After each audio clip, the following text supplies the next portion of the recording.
برادران اسلام،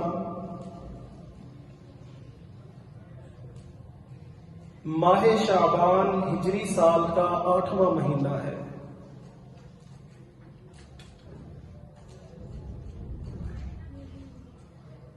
اور اس معنی کا مہینہ ہے بکھرنا اور پھیلنا۔ لفظ شعبان اس کا معنی ہے بکھرنا اور پھیلنا۔ اس نام کی وجہ تسمیہ کے حوالے سے حافظ ابن حجر رحمہ اللہ نے فتح الباری کے اندر لکھا ہے، اس مہینے کا نام شعبان اس لیے پڑا کہ اہل عرب اس مہینے میں پانی کی تلاش کے لیے ادھر ادھر پھیل جایا کرتے تھے، بکھر جایا کرتے تھے، یا حرمت والے مہینے یعنی رجب کے بعد جنگ و جدال سے وہ منتشر ہو جایا کرتے تھے۔ اس سے پہلے جو مہینہ گزرا ہے وہ رجب کا مہینہ ہے، جس کی آج آخری تاریخ 30 تاریخ ہے۔ یہ مہینہ حرمت والا مہینہ ہے، اور اہل عرب اس مہینے کا بڑا عزت اور احترام کیا کرتے۔ جنگ و جدال جو سارا سال ان کا جاری رہتا، تو اس مہینے کے اندر وہ جنگ و جدال سے منتشر ہو جایا کرتے تھے۔ یہ مہینہ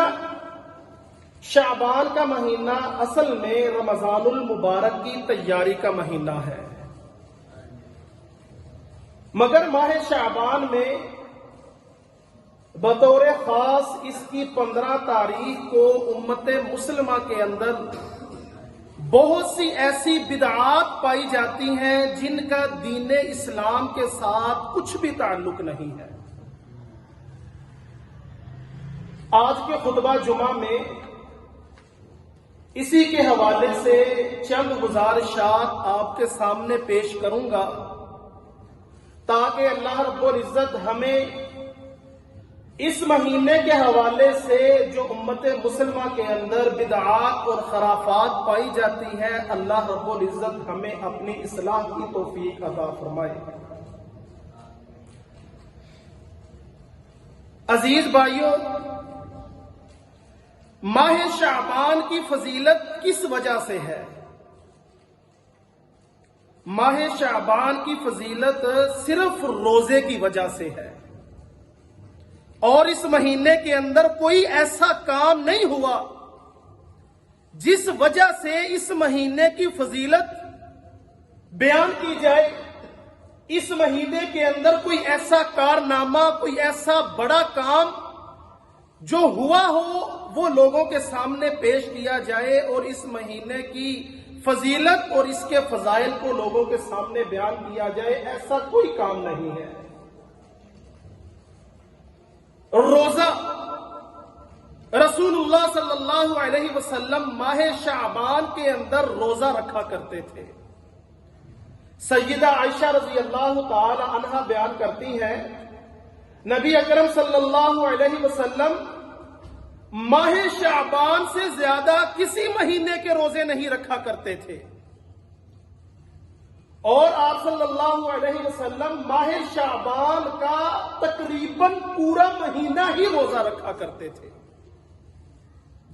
اور ایک دوسری روایت ہے، سیدہ ام سلمہ رضی اللہ تعالی عنہا وہ کہتی ہیں، میں نے اماں جی عائشہ رضی اللہ تعالی عنہا سے پوچھا نبی اکرم صلی اللہ علیہ وسلم کے روزوں کے بارے میں۔ سیدہ عائشہ رضی اللہ تعالی عنہا کہتی ہیں، اللہ کے رسول صلی اللہ علیہ وسلم مسلسل روزے رکھا کرتے تھے، اور ہمیں یوں محسوس ہوتا کہ نبی اکرم صلی اللہ علیہ وسلم اب روزہ نہیں چھوڑیں گے۔ اور کبھی کبھار ایسا بھی ہوتا رسول اللہ صلی اللہ علیہ وسلم روزہ چھوڑتے چلے جا رہے ہیں،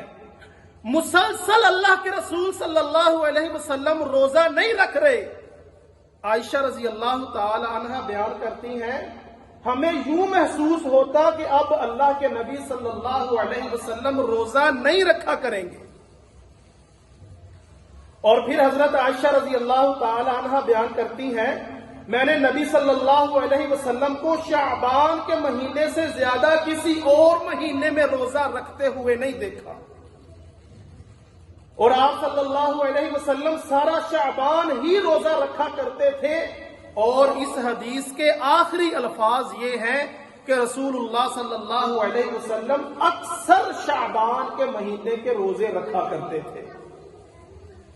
اور ترمذی کے اندر ایک حدیث اور آتی ہے، حضرت ام سلمہ رضی اللہ تعالی عنہا ہی بیان کرتی ہیں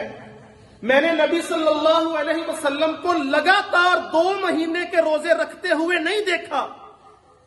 مگر شعبان اور رمضان المبارک کے۔ رسول اللہ صلی اللہ علیہ وسلم لگاتار اگر کسی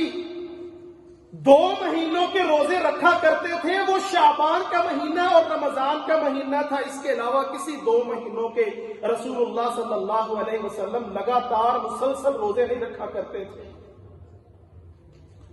ان ساری احادیث سے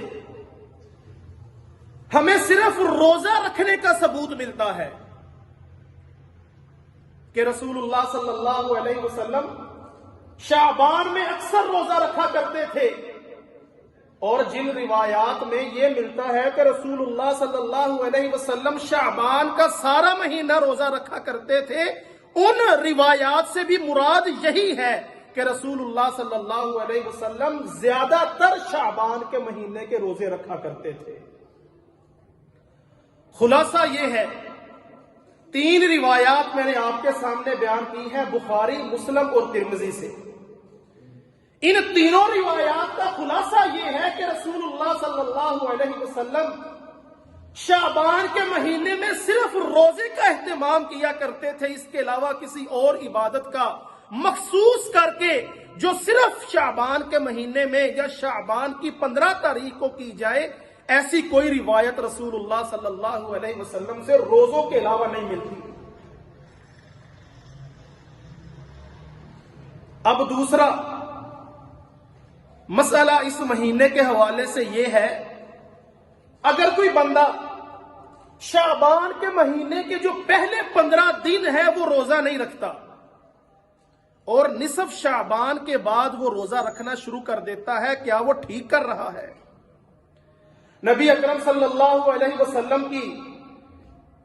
حدیث ہے سنن ترمذی کے اندر، رسول اللہ صلی اللہ علیہ وسلم نے فرمایا جب نصف شعبان باقی رہ جائے تو نصف شعبان کے اندر روزہ نہیں رکھنا۔ اس روایت کے اوپر اکثر علماء کا اختلاف ہے، لیکن اگر اسے صحیح مان بھی لیا جائے تو عزیز بھائیوں، تو کچھ احباب اس حدیث سے مستثنا ہیں۔ وہ کون سے احباب ہیں؟ وہ بندہ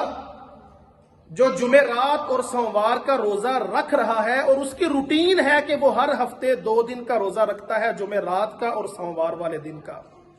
تو کیا وہ نصف شعبان کے بعد جمعرات اور سوموار کا روزہ رکھے گا یا نہیں رکھے گا؟ اگر ہم اس حدیث کو مد نظر رکھیں کہ رسول اللہ صلی اللہ علیہ وسلم نے نصف شعبان کے بعد روزہ رکھنے سے منع کیا ہے تو پھر تو وہ بندہ روزہ نہیں رکھ سکتا،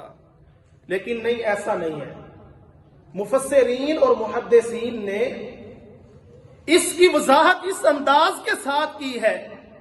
کہ اگر وہ بندہ جو عادتاً روزہ رکھ رہا ہے، روٹین کے ساتھ سوموار اور جمعرات کا روزہ رکھ رہا ہے، تو وہ نصف شعبان کے بعد بھی سوموار اور جمعرات کا روزہ رکھے گا۔ اور وہ بندہ جس کے رمضان المبارک کے روزے چھوٹ چکے ہیں،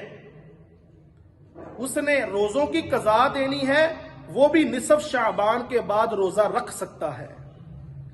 تیسرا وہ بندہ جس نے نظر مانی ہوئی ہے کہ میں روزہ رکھوں گا، تو وہ بھی نصف شعبان کے بعد روزہ رکھ سکتا ہے۔ اور اسی طرح رسول اللہ صلی اللہ علیہ وسلم نے فرمایا شعبان کے مہینے کے اندر اکثریت نبی اکرم صلی اللہ علیہ وسلم روزہ رکھا کرتے تھے، تو نبی صلی اللہ علیہ وسلم کی اقتدا کرتے ہوئے، پیروی کرتے ہوئے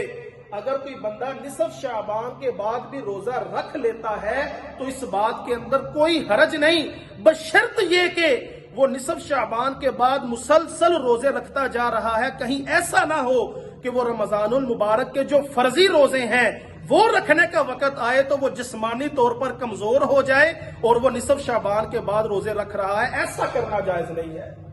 اگر کسی بندے کے اندر اتنی قوت طاقت نہیں کہ وہ مسلسل روزے رکھتا جائے اور رمضان المبارک کے بھی مکمل روزے رکھنا چاہے لیکن وہ کمزور ہو جائے تو وہ پھر شعبان کے مہینے کے روزے زیادہ نہ رکھے۔ اور پھر عزیز بھائیو، چھوٹے ہوئے روزوں کی قضا دینا، شعبان کے مہینے کے اندر چھوٹے ہوئے روزوں کی قضا ضرور ادا کر دینی چاہیے۔ ہم میں سے بہت سے احباب ایسے ہیں اور اکثر خواتین کے ساتھ یہ مسئلہ درپیش ہوتا ہے کہ وہ رمضان المبارک کے مہینے کے مکمل روزے نہیں رکھ پاتی، تو وہ رمضان المبارک کے روزوں کی قضا کب ادا کرے؟ شعبان کے مہینے کے اندر۔ حضرت عائشہ رضی اللہ تعالی عنہ بیان کرتی ہیں، کہتی ہیں رمضان کے جو روزے مجھ سے چھوٹ جاتے تھے شعبان سے پہلے ان کی قضا ادا کرنے کے لیے میرے اندر استطاعت نہیں ہوتی تھی۔ رمضان المبارک کے روزے مجھ سے چھوٹ جاتے اور ان روزوں کی قضا ادا کرنے کے لیے شعبان سے پہلے میرے جسم کے اندر اتنی استطاعت نہیں ہوا کرتی تھی۔